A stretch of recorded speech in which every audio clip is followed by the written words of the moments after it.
라는 주제에 관해서 우리 성경 말씀 살펴보면서 이 중독이라는 주제에 관련해서 우리 한번 생각해 보려고 합니다.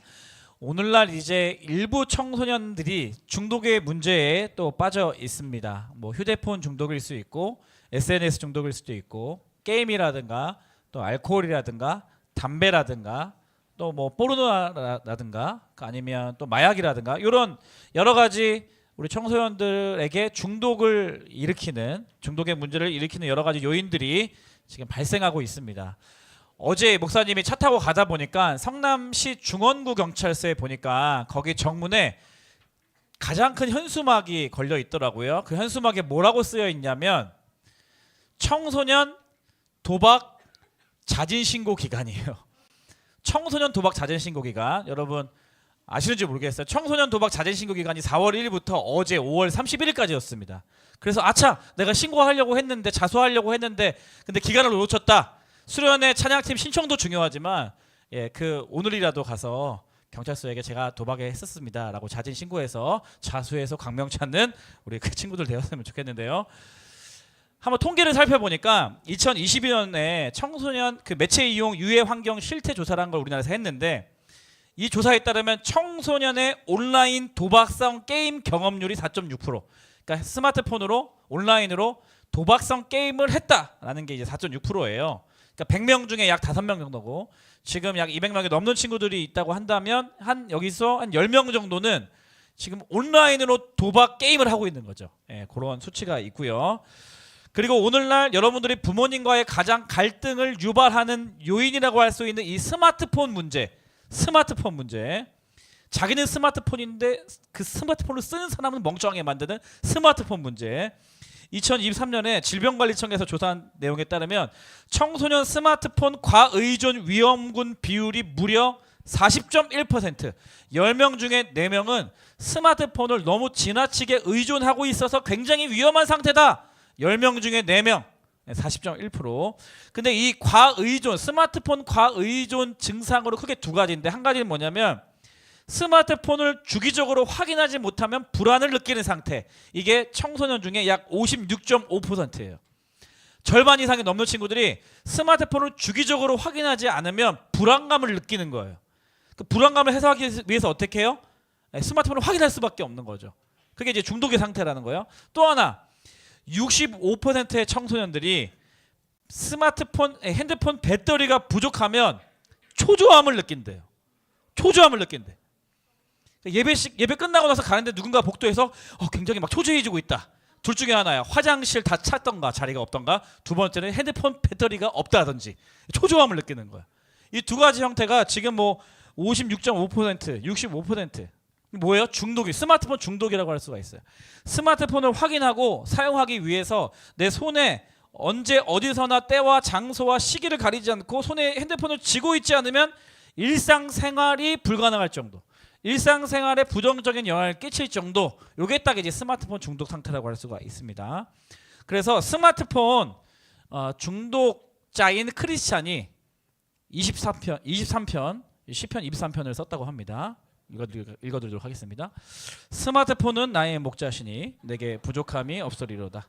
그가 나로 하여금 푸른 소파에 누이시며 오락과 정욕의 길로 인도하시는도다.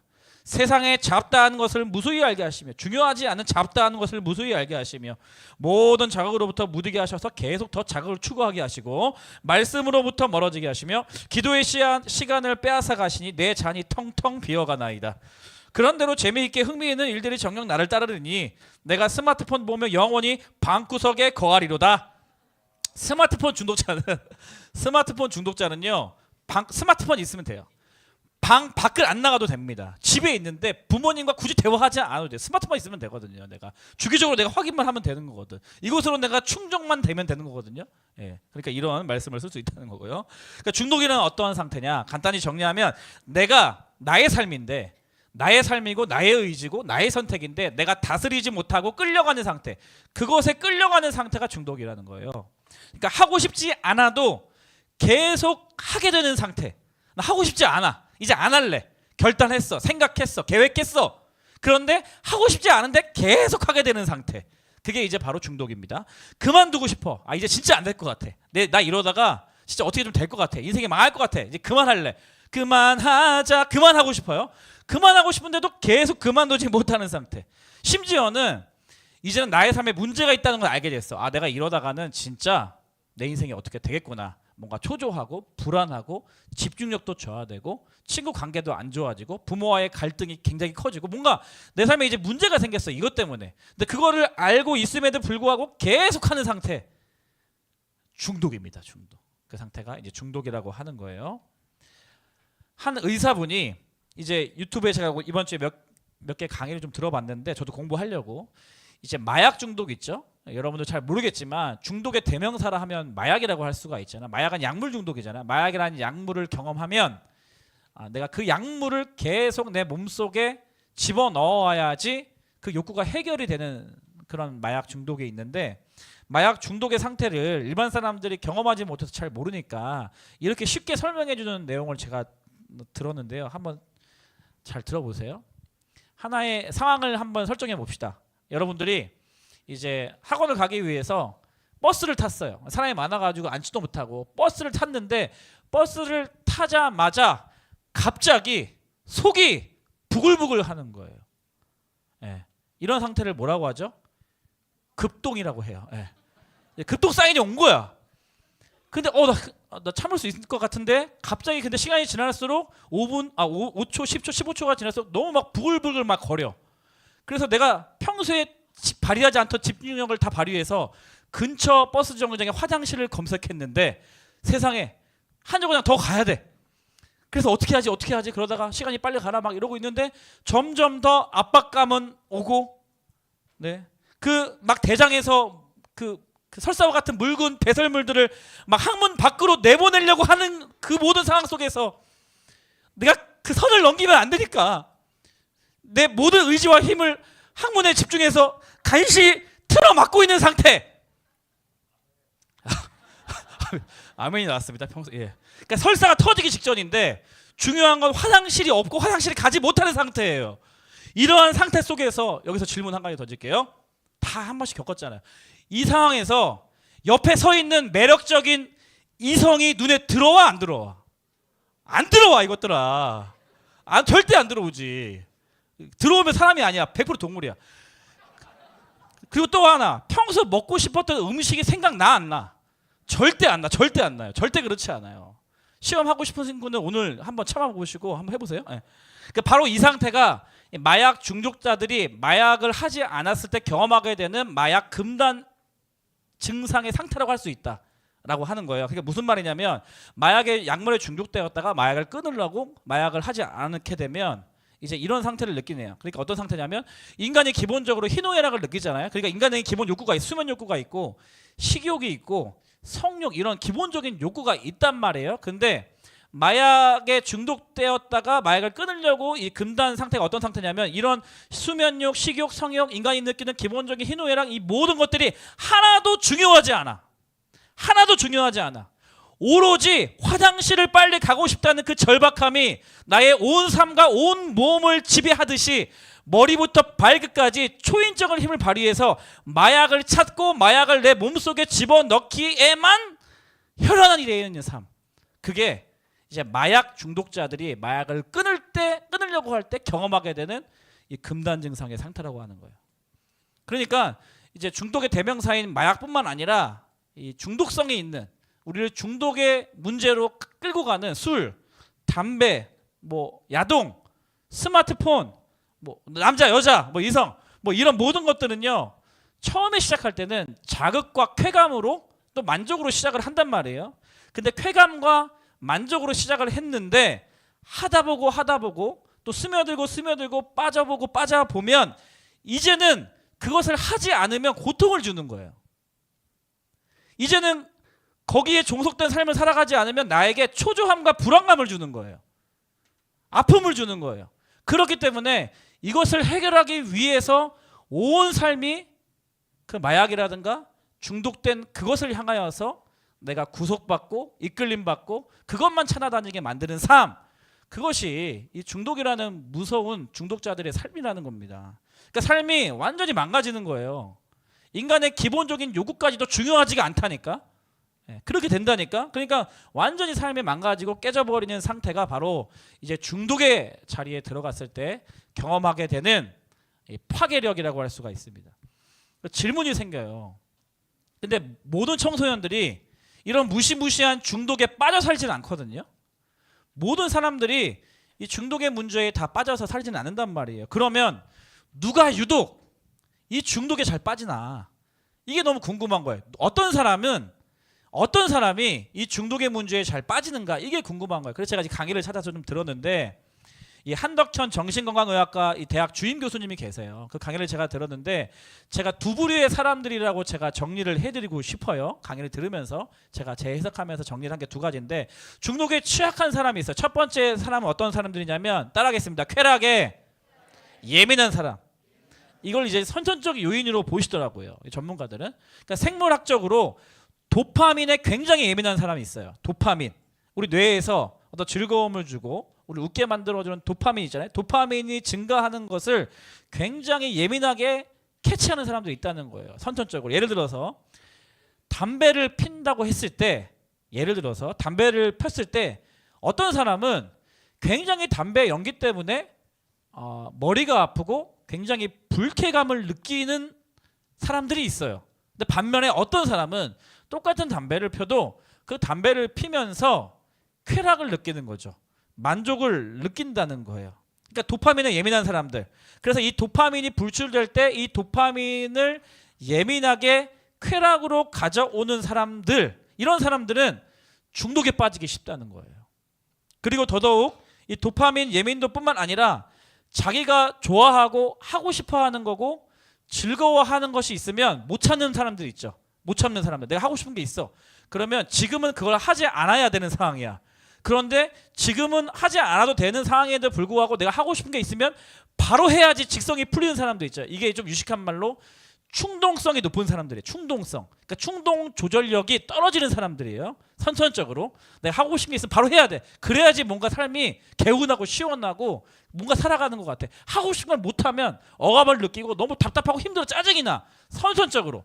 충동성이 높은 사람들의 경우에도 중독에 걸리기 쉽다는 거예요. 선천적으로. 그래서 이런 사람들의 뇌를 보면 이제 그런 뇌를 가지고 있다는 거예요. 전문가들의 선천적인.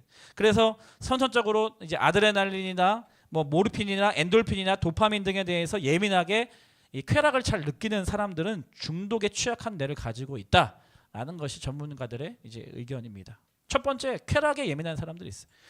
그러니까 중독에 취약한 사람이 쾌락에 예민한 사람들, 충동성이 높은 사람들. 그러니까 여러분들이 이 설교를 들으면서 한번 점검해 봐야 돼. 나는 충동 조절이 잘 되나?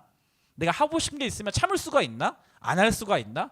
아니면 나는 지금 굉장히 인생에 내 청소년기를 보내고 답답하고 막 스트레스 받으니까 항상 재밌는 것만 찾고 자극적인 것만 찾고 뭔가 그랬을 때 내가 만족이 더 잘 오고 쾌락에 예민한 사람, 내가 쾌락에 예민한 사람인가? 이걸 점검해 보면서 들어야 돼요.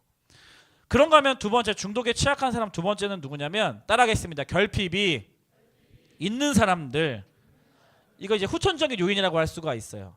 아까 이제 그 주인 교수님이 이러한 선천적인 쾌락에 예민한 뇌를 가지고 있지는 않지만 후천적으로 중독에 잘 빠지는 환자들을 너무나 많이 이제 만나고 계시니까 그런 사람들을 잘 분석해 보면 이 부모와의 관계 그리고 주변 환경과의 어떤 관계의 요인이 너무 밀접하게 연관되어 있다. 다시 말하면 예를 들어서 이제 우리가 어려서부터 부모님으로부터 이제 출생을 받았고 태어났고 부모로부터 이제 영아기, 영유아기, 아동기, 청소년기를 겪으면서 자란단 말이에요. 그러니까 어려서부터 부모님의 사랑을 충분히 받아야 하는데 권위자로부터 용납을 받고 용서를 경험하고 보살핌과 돌봄을 받고 때로는 어떠한 분명한 기준에 의해서 지도받고 혼나기도 하고 그러면서 사랑과 보호를 충분히 균형적으로 받아야 하는데 그렇지 못해서 생기는 결핍이 있다는 거예요. 결핍. 그러니까 결핍은 저는 구멍난 가슴이라고 표현하고 싶은데 그런 결핍의 문제를 가지고 살아가는 거예요. 제가 요즘에 많이 만나는 청소년들이 이런 다 친구들이에요. 그러니까 가정을 살펴보면 부모와 같이 이야기를 해보면 다 가정에 문제가 있고 부모와의 관계에 문제가 있고 이 아이가 자라면서 환경적인 요인들이 많이 있더라고요. 그런데 이 특별히 이제 청소년기 때는 자아 정체감이 형성되는 시기란 말이죠. 예. 자신이 누구이고 내가 어디에 소속이 되어 있고 내가 나를 이 부모로부터 나의 첫 번째 권위자인 부모로부터 이해를 받아야 된단 말이에요. 이해를 받아야 되는데 이제 부모님이 나를 이해해주지 못할 때 우리는 결핍을 느껴요. 답답해요. 대화를 단절하고 싶습니다. 예. 야 형은 학원도 안 다니고 자기 스스로 이렇게 공부 열심히 해서 잘했는데 너는 학원 몇 개 다녀? 4개잖아. 근데 왜 형보다 성적이 왜 안 나와? 이렇게 비교를 한다든지 아니면 부모님이 너무 바빠가지고 이제 나에게 신경 쓸 겨를이 없어서 대화가 단절된 상태로 오랜 시간 동안 나 스스로 삶을 살아가고 있다든지 이러한 이제 부모의 가정 환경으로부터 이제 그런 것들을 경험하기 잘하면 부모로부터 보호받고 사랑받아야 하는 그 영역 안에 결핍이 생기는 거예요. 채워지지 않았으니까. 허기진 마음처럼 계속 배고픈 것처럼 계속 그것을 채우기 위해서 살아가는 그런 것을 결핍이라고 한단 말이죠. 그러한 결핍이 있는데 중요한 건 뭐예요? 중요한 건 그 구멍난 마음에 부모의 사랑 혹은 완전하신 하나님의 사랑 영원한 진리로 채우면 그래도 회복이 될 텐데 그 하나님의 사랑과 예수 그리스도의 은혜로 채우지 않고 다른 세상 것들로 채우기 시작할 때 우리가 이제 중독에 빠지는 거예요. 그러면서 문제가 생기는 겁니다. 그러니까 결국 중독이라는 것은 이 죄로 들어가는 지름길이라고 할 수가 있어요. 왜냐하면 중독의 문제는 이 결핍된 구멍난 내 가슴에 하나님이 채워주실 수 있는 하나님이 치료해 주실 수 있는 그 영역을 다른 세상 것들로 다른 우상들로 채운다는 뜻이잖아요. 그러니까 이 죄의 문제와 밀접하게 연관이 있을 수밖에 없다라는 거예요. 이성교제 뭐 중학교 때도 막 몇 명씩 막 돌아가면서 사귀는 애들이 있어요. 하지 말라고 해도 넌 아직 사귀면 안 돼 해도 무조건 끌리는 남자를 보거나 매력적인 여자애들 보면 미친 듯이 감정을 컨트롤하지 못해서 사귀고야 마는 들이대고야 마는 애들이 있단 말이에요. 저는 어떻게 보냐면 나쁘게 보인다기보다 불쌍하게 보이는 거죠. 예. 그 사랑 안에 외로움이 있어서 그래요. 누군가로부터 이제 건강한 권위자로부터 채움받아야 하는 그 그릇 안에 그 그릇이 비어 있는 거라. 그리고 부모로부터 사랑 혹은 권위자로부터 용납을 못 받았는데 난 이렇게 열심히 해도 이해 못 받았는데 걔가 나를 이유 없이 좋아한다는 거야. 그냥 예쁘대 내가 아무것도 안 했는데 그냥 내가 좋대 멋있대 그냥 내가 잘생겼대 아무것도 안 했는데 그러니까 나를 무조건적으로 용납해주고 좋아해주는 사람을 나도 좋아할 수밖에 없고 그런 어떤 둘과의 밀접한 관계까지 사귀게 되는 거죠. 그러니까 이제 그런 부분이 있다는 거예요. 그러니까 하나님보다 그걸 더 의지하게 되고 하나님을 더 사랑하게 된다는 거죠. 중독이라는 단어의 어원을 찾아보니까 이제 어딕션이라는 영어 단어가 라틴어 어원을 찾아보니까 아딕투스예요. 아딕투스. 뜻이 뭐냐면 내어주다라는 뜻이고요. 또 두 번째 뜻은 뭐냐면 무언가의 노예가 되다는 뜻이에요. 노예가. 실제로 그 옛날 그 시대 때는 아딕투스라는 이 단어가 이제 포상을 무언가를 잘했을 때 포상으로 노예를 선물로 주는 그 노예를 아딕투스라고 했대요. 그러니까 노예예요, 노예. 그러니까 노예가 되었다는 거거든요. 그러니까 무슨 뜻이에요? 중독이라는 건 뭐냐면 내 마음에 가장 소중한 것을 그것에게 주는 거예요. 다 주는 거예요. 그래서 내가 너의 노예가 된다라는 뜻이에요. 그러니까 중독에 걸린 사람들의 특징이 뭐예요? 내가 통제할 수가 없어요. 나의 삶이 없어요. 오직 그것, 그 약물, 그 술과 담배, 음란물, 스마트폰 그것에 이끌림 받아 살아갈 수밖에 없는 상태가 이제 중독자의 삶이라는 거예요. 어떻게 할 거냐고. 청소년기 때부터 이미 인생 14년, 15년밖에 안 살았는데 이제 막 내 삶이 생기고 내 생각이 생기고 이제 막 내 계획이 생기고 이제 막 자아 정체감이 막 형성되는 시기인데 벌써부터 중독돼 가지고 어떻게 할 거냐고. 어떻게 할 거냐고. 중독된 사람들이 너무 많아. 이상한 애들이 많아져 점점. 1년 1년이 지날수록 이상하다는 표현 미안해요. 이상하다는 것은 무엇인가 홀려서 주변 사람들과 시선이 신경 쓰이지 않고 내가 집중하고 있는 그것에만 꽂혀 살아가는 사람이 너무 많다는 거야. 점점 가면 갈수록 집중력이 떨어지고 공부는 그렇게 많이 시간을 투자하는데 다 성적이 오르는 건 아니고 애들 정서는 이상해지고 사고는 더 많이 치고 뭔가 그런 시대적으로 그게 왜 그런 거냐면 스마트폰 중독이라든가 여러분 각자가 지금 얽매여 있는 중독의 문제 때문에 그렇다는 거예요. 오늘 해결책 두 가지 여러분들께 권면드려요. 해결책 두 가지 있어요. 첫 번째는 따라하겠습니다. 예수 그리스도. 더 큰 목소리로 예수 그리스도. 가장 큰 목소리로 예수 그리스도. 몇 학년이야 거기?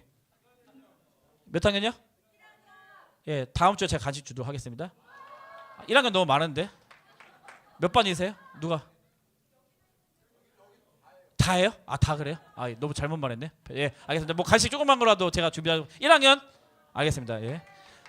1학년 예수 그리스도. 2학년 예수 그리스도. 야, 너는 예수 그리스도라는데 이게 아니라 예수 그리스도. 이때마저도 예쁘게 하려고. 괜찮아요. 하나님 형상 아름다워요. 축복합니다. 좋은 형제 만날 거예요. 네, 경건에 힘쓰십시오. 하나님 말씀에 올인하십시오. 하나님의 삶을 드리십시오. 좋은 형제가 나타날 겁니다. 할렐루야. 아멘. 아멘. 아멘. 아멘. 아멘. 그래. 그러니까 예수님이 이 땅에 오신 이유가 이러한 죄의 문제, 중독의 문제로부터 우리를 구원해 주시기 위해서 오셨단 말이에요. 아멘이십니까? 요한복음 8장 말씀 보면 34절 말씀, 예수께서 대답하시되 진실로 진실로 너희에게 이르노니 죄를 범하는 자마다 죄의 종이라. 종은 영원히 집에 거하지 못하되 아들은 영원히 거하나니 그러므로 아들이 너희를 자유롭게 하면 너희가 참으로 자유로우리라. 죄에 얽매여져 있는 삶, 이 중독의 문제에 사로잡혀가지고 아무것도 못하는 삶. 그런데 예수 그리스도가 오셔서 예수님이 너희를 자유케 하면 너희가 자유케 될 것이다. 할렐루야. 예수님을 의지해야 돼요. 이 중독의 문제를 벗어나기 위한 시작, 예수님 의지. 예수님 아니면 안 된다. 하지만 예수님이면 다 해결된다. 예수님을 더 갈망하고 예수님의 필요를 느끼고 예수님을 더 사랑하고 말씀과 찬양과 기도, 말기찬을 통해서 더 주님께 더 나아가고, 그것밖에 해결책이 없어요. 그것밖에 해결책이 없다니까요. 몇 년을 더 걸려서 중독에 헤매어야지 심각성을 깨닫고 예수님께 나아올래. 예수 그리스도만이 여러분들을 중독의 깊은 문제로부터 구원하시고 건져내실 분이신 줄 믿습니다. 믿습니다. 아멘. 두 번째는 뭐냐면, 두 번째 방법은 따라하겠습니다. 도움을 요청하기. 여러분들 청소년기에 중독에 빠져 있는 심각해요. 그러니까 이 어린 시절부터 중독에 빠질수록 중독으로부터 헤어나기가 더 어려운 거예요. 이해돼요? 네. 그러니까 어른 때 중독에 걸리면 차라리 뭐 치료받고 하면 좀 나을 수 있어요. 그런데 어린 시절부터 중독의 문제를 경험한 사람들은 평생에 걸쳐서 이 중독의 문제를 해결하기가 더 어려워진다니까. 그러니까 청소년기 시절에 중독의 문제에 빠져있는 친구들은 굉장히 부정적인 삶을 살 수밖에 없는 상황이에요. 근데 청소년 중독의 문제의 핵심은 혼자서는 절대 해결을 못해. 혼자서는 절대 해결을 못한다고.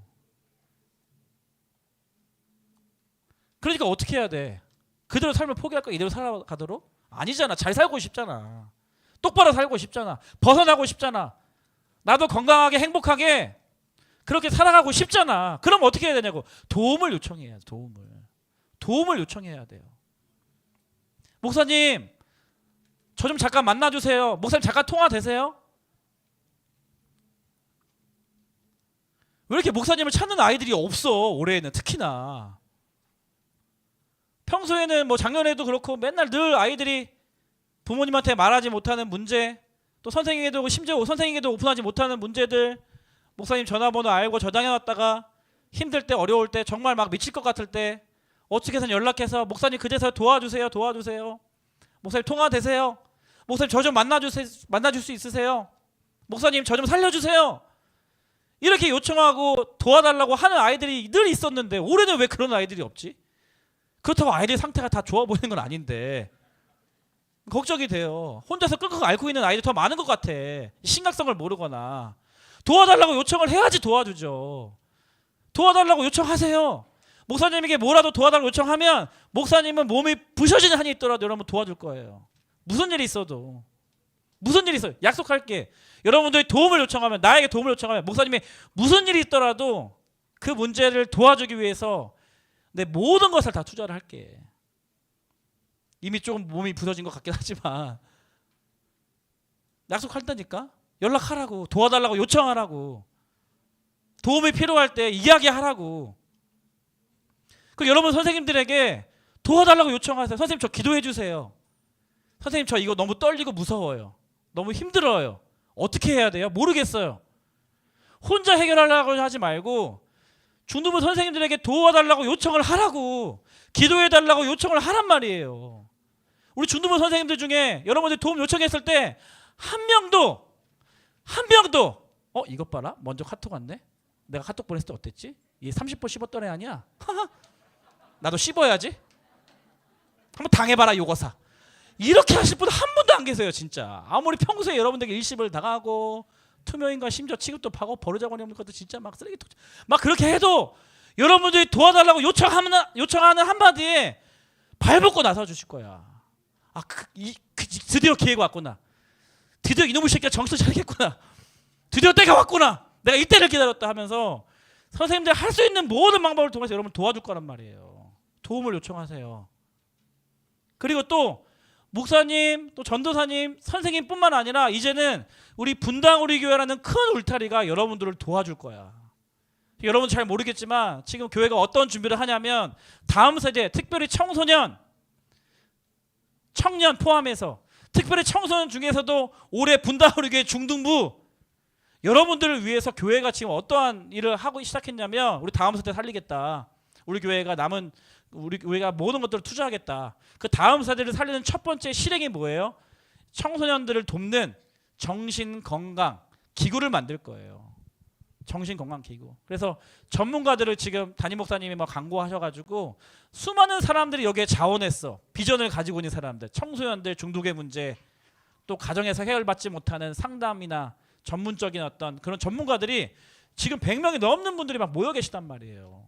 교회는 이분들을 어떻게 점검하고 어떻게 확인하고 교회가 추구하려고 하는 방향성과 철학에 맞게 동의하시는지, 또 시간은 언제 되시는지, 얼마만큼 헌신하실 것인지 이것을 지금 조사하고 계속 몇 주 동안 그것을 점검하고 있어요. 여러분들에게 소개해드릴 때, 연결해드릴 때 정말 검증된 분들만 연결해드려야 되잖아. 마음은 좋은데 전문성이 없으면 또 안 되고, 전문성은 있으신데 신앙의 관점 안에서 분당을 교회가 추구하는 한 영혼을 살피려고 하는 그러한 방향성과 맞지 않으면 또 안 되니까 그걸 하고 있거든요. 왜 하는지 알아요? 여러분 도와주려고 그래요. 여러분 혼자서 발버둥 쳐서 해결되지 않는 모든 문제들을 이제는 여러분들 도움을 교회에 요청하면 교회는 여러분들 최우선적으로 할 거야. 최우선적으로. 오늘 여러분 밤모임 때 목사님이 간단하게 전도사님 통해서 만들었는데 이 상담 신청서 있어요. 내가 지금 심각한 것 같다. 도움이 필요하다. 신청하라고. 그걸 알려주기 위해서. 어느 부서도 어느 누구에게도 신청하라는 얘기 안 해요. 아직 준비가 안 됐거든. 근데 중등부는 다이렉트로 목사님의 권한으로 여러분 연결해 줄 거예요. 바로. 바로 도와줄 수 있게. 그러니까 여러분 혼자서 절대 중독의 문제를 헤어날 수 없어요. 그 문제 여러분 절대 해결할 수 없어요. 그러니까 빨리 받아들이고 직면하고 인정하고 예수 그리스도만이 나를 이 중독의 깊은 늪으로부터 나를 구원해 줄 수 있는 분이시구나. 거기에 여러분 에너지를 쏟고 거기에 시간을 쏟고 거기에 여러분의 젊음을 쏟아야 돼요. 그리고 두 번째, 도움을 요청하세요. 목사님에게, 선생님에게. 그러니까 목사님이 다 할 수 없으니까 이제는 교회에서 이제 이런 기구까지 만들어 주려고 하시는 거잖아요. 얼마나 감사해. 이런 교회에 있는 게, 이런 교회의 시스템을 여러분 이용해서 얼마든지 상담 요청하고 신방 요청하고 그렇게 도움을 요청해서 여러분들이 이 중독과 죄의 문제로부터 벗어나서 이 마지막 때에 하나님께서 귀 쓰시는 하나님의 사람으로, 마지막 때에 진짜 하나님께서 준비하신 비장의 카드로 쓰임받는 모든 중등부 친구들, 선생님들 다 되시기를 주님의 이름으로 축복합니다. 오늘 말씀 본문 한 번 더 읽어보겠습니다. 고린도전서 6장 12절인데요. 같이 한번 읽어보겠습니다. 시작. 모든 것이 내게 가하나 다 유익한 것이 아니요 모든 것이 내게 가하나 내가 무엇에든지 얽매이지 아니하나. 여러분들 모든 것들을 마치 여러분 선택할 수 있고 여러분에게 모든 기회가 열려 있어요. 그런데 여러분들이 다 할 수 있다고 해서 그 모든 것들이 다 여러분에게 유익한 것이 아니란 말이에요. 그러면 유익하지 않은 것에 얽매이지 말아야 한단 말이죠. 유익한 것에 얽매여야 한단 말이에요. 그런 삶의 방향성으로 여러분들이 여러분 삶을 점검하고, 특별히 유익하지 않은 것에 지금 얽매여 있다면, 끌려가고 있다면, 노예된 삶을 살고 있다라면 빨리 예수 그리스도께 도움을 요청하고요. 두 번째, 목사님, 전도사님, 선생님들 또 교회의 도움을 요청해서 빨리 거기를 탈출해야 돼요. 빨리 거기를 벗어나야 돼요. 빨리 그 자리를 박차고 나와서 이전에 하나님이 꿈꾸시는 그 하나님 나라에 합당한 사람답게 여러분들을 향한 하나님의 계획이 얼마나 크신데 그 계획대로 여러분들이 준비되며 살아가야 한단 말이에요. 사랑하는 중등부 친구들, 얽매임으로부터 자유케 되기를 예수님의 이름으로 축복합니다. 어두운 것들의 노예됨으로부터 해방되시기를 주님의 이름으로 축복합니다. 모든 중독의 문제로부터 탈출하는 모든 중등부 친구들 되시기를 예수님의 이름으로 축복합니다. 축복합니다. 우리 이 찬양 같이 불러봤으면 좋겠습니다. 지난주에 우리 또 은서가 찬양 인도할 때, 또 유비쌤이 찬양 인도할 때 불렀던 찬양이에요. 주님의 시선이란 찬양인데요, 가사를 생각하면서 같이 한번 불러보도록 하겠습니다. 흐르는 시간이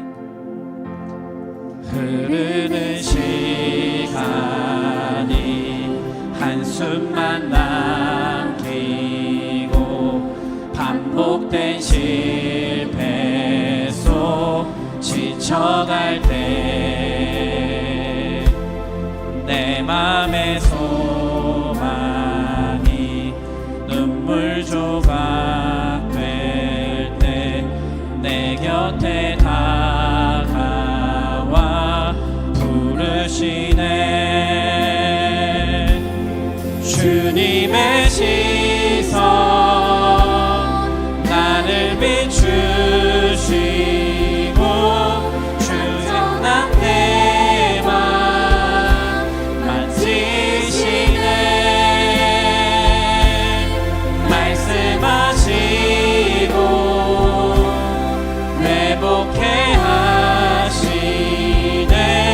주의 사랑이 다시 살게 하시네.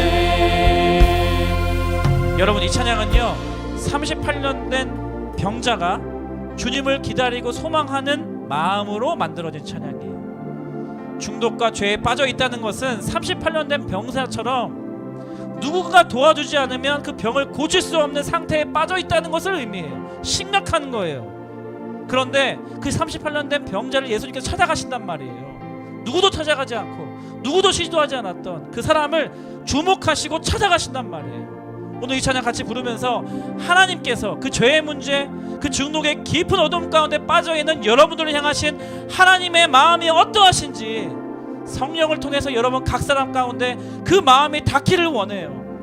얼마나 긍휼하게 보시는지, 얼마나 안타깝게 보시는지. 내가 너를 그러한 계획으로 인도하려고 하지 않았는데, 내가 너를 너무나 소중하고 존귀하게 지었는데, 여러분들의 인생은 어둠 가운데, 시궁창 가운데, 여러분들을 유익하지 않게 하는, 여러분들을 죽여내는 그 무엇에 중독된 채로 살아가는 여러분 한 사람 한 사람을 보시는 하나님의 마음이 어떠하신지, 그 마음이 이 찬양 같이 부르면서 닿게 되기를 원해요. 그리고 우리의 마음 가운데 그 하나님을 향한 우리의 반응 뭐예요? 38년 된 병자가 주님 아니고서는 고칠 수 없습니다. 주님을 더 갈망하고 주님을 사랑하고 주님께 나아갔었던, 온 힘을 다해 주님께 나아갔었던, 그래서 고침받았던 그 열매를 우리 중등부 친구들이 맛보는 그런 오늘의 예배 되기를 주님의 이름으로 소망합니다. 우리 다 같이 일어나서요 이 찬양 같이 불렀으면 좋겠어요. 흐르는 시간이 한숨만 남기고 반복된 실패예요. 중독자의 삶은 매일 실패예요. 그래 지쳐갑니다. 의욕 없이 살아갑니다. 낭망하며 살아갑니다. 내 마음의 소망이 눈물 조각될 때, 그럴 때에도 주님은 포기하지 아니하시고 내 곁에 다가와 나를 불러주시는 분이십니다. 아멘, 아멘. 주님의 시선 나를 비추시고, 주님의 시선 나를 비추, 상처난 내 맘, 결핍되어 있는 내 맘, 구멍난 내 맘 만져주십니다. 아멘. 말씀하시고 결국은 회복해 하십니다. 자유케 하십니다. 주의 사랑이 다시 살게 하시네. 아멘. 한 번 더요. 주님의 시선 나를 비추시고, 주님의 시선 아무도 주목하지 않는 나의 삶을 주목하시는 주님, 밝은 빛을 비춰주시는 주님, 내 맘 만지시네. 말씀하시고 회복해 하시네. 주의 사랑이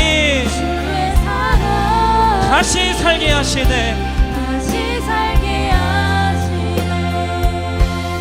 주를 봅니다. 지금 이곳에서 주를 봅니다. 지금 이곳에서 주를 봅니다. 지금 이곳에서 주를 봅니다. 우리 두 손 높이 들고 두 눈을 감고 주를 봅니다. 지금 이곳에서 주를 봅니다. 다음은 없어요. 지금 이곳에서 오늘 이 시간 전심으로 주님을 바라봅니다. 나를 구원하신 예수 그리스도, 나를 건져주신 예수 그리스도. 두 눈을 감고 주를 바라봅니다. 주를 바라봅니다. 주를 봅니다. 지금 이곳에서 주를 봅니다. 지금 이곳에서 할렐루야. 주님의 시선, 주님의 시선 나를 비추시고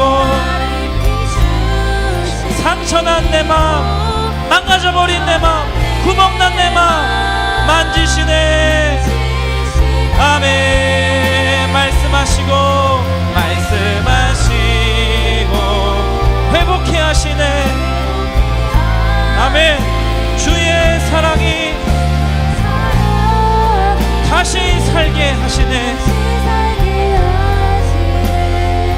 사랑하는 여러분, 두 눈을 감아보세요. 진지하게 여러분의 삶을 직면해 보세요. 여러분들 왜 중독에 빠져 있는가? 여러분 마음 가운데 구멍이 나 있어서 그래요. 사랑으로 채워줘야 하는데, 온전한 것들로 채워줘야 되는데 채워주지 않음으로부터 말미암는 그 허기진 마음, 그 결핍이 있어서 그래요. 그런데 그 결핍을 계속 다른 것으로 채우려다 보니까 문제가 생기는 거예요. 더욱 어려워지는 거예요. 더욱 삶이 힘들어지는 거라고요. 중독에 빠져 있으니까.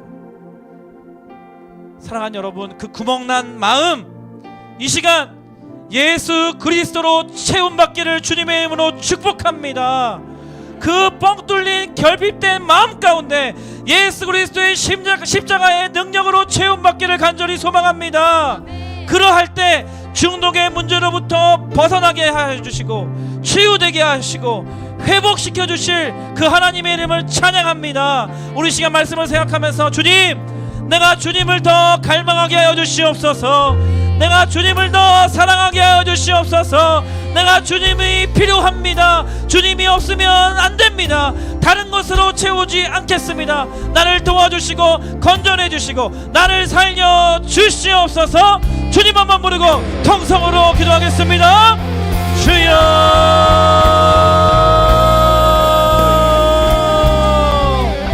구멍난 내 마음, 상처난 내 마음 주님 다른 것으로 채우려 했습니다. 다른 것으로 채우려 했습니다. 하지만 채우면 채울수록 더 우리는 어둠 가운데로, 더 중독의 자리 가운데로 빠져있는 나의 모습, 주님 도와주십시오. 주님 살려주십시오. 주님 건져주십시오. 주님의 도우심이 아니고서는 나 혼자서는 이 문제, 이 깊은 늪으로부터 하나님 나올 수가 없습니다. 주님, 나를 살려주시고 나를 건져주시고 내가 더 그 주님을 갈망할 수 있도록, 더 그 주님만 사랑할 수 있도록 나를 도와주시옵소서. 주님, 내 마음을 만져주시고 결핍의 문제를 하나님의 사랑으로, 예수 그리스도의 그 십자가의 완전하신 능력으로 채워주셔서 회복시켜 주시고 치료하여 주시고 해방시켜 주시고 자유케 하여 주시고 새롭게 하여 주시옵소서. 아멘. 아멘. 아멘. 주님, 진리로 우리를 자유케 하여 주시고 얽매였던 모든 것들로부터 우리를 구원하여 주시고 어둠으로부터 벗어나게 하여 주시고 그 노예됨으로부터 우리를 건져주셔서 하나님의 자녀답게, 하나님의 아들 딸들답게 자유함을 누리며 기쁨과 즐거움 누리며 살게 하여 주시옵소서. 주님의 시선, 주님의 시선 빛이 있으면 어둠은 물러갈 수밖에 없어요. 상처난 내 마음 주님이 만지시면 반드시 치유됩니다. 주님이 오시면 반드시 해결됩니다. 주님이 말씀하시면 반드시 치유됩니다. 아멘. 반드시 회복해 하시네. 그 완전하신 주의 사랑이 다시 살게 하는 힘, 다시 시작할 수 있는 힘을 주십니다. 주님의 시선, 주님의 시 나를 비추시고 아멘. 상처난 내 마음 오직 주님만이 만지시고 치유하십니다. 우리를 창조하신 방법 그대로 말씀하시고 회복시켜 주시는 분, 회복해 주의 사랑이 다시 살게 하시네. 살아계신 하나님 아버지, 오늘 말씀을 통하여서 내가 지금 무엇에 빠져 있는지, 내가 혹은 무엇에 중독되어서 어두움의 자리 가운데로 빠져 있는 건 아닌지 점검하게 하신 것 감사합니다. 객관적으로 성령의 조명하심 안에 나의 삶과 상태를 하나님 적나라하게 직면할 수 있는 은혜를 허락하여 주시고, 그렇다고 하면 어떻게 살아가야 하지? 아, 내가 이제까지 잘못 살았구나. 예수님 아니면 해결될 수가 없는 문제겠구나.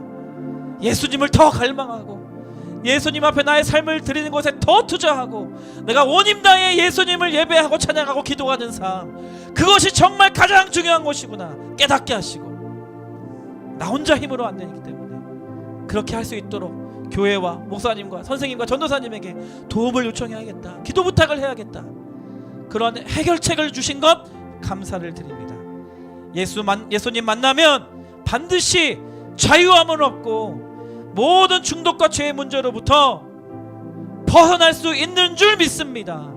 예수님 우리를 만져주시면 반드시 그 상처가 아물지 않고 치유되는 줄 믿습니다. 그 믿음 가지고 주님 주시는 힘으로 다시 일어서고 다시 시작하고 다시 포기하지 않고 다시 살아갈 소망을 가지고 하루를 살아내는 우리 모든 중도모 친구들 선생님들 다 되게 하여 주시옵소서.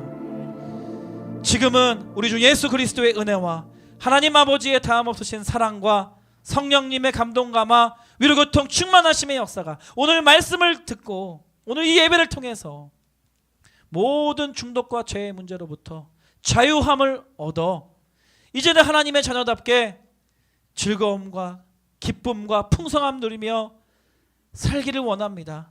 소망하며 결단하는 거룩한 주의 자녀들 머리 위에 이들이 속한 가정과 학교와 교회와 또 이 나라 이 민족 위에 지금부터 영원토록 함께 하시기를 간절히 축원하옵나이다.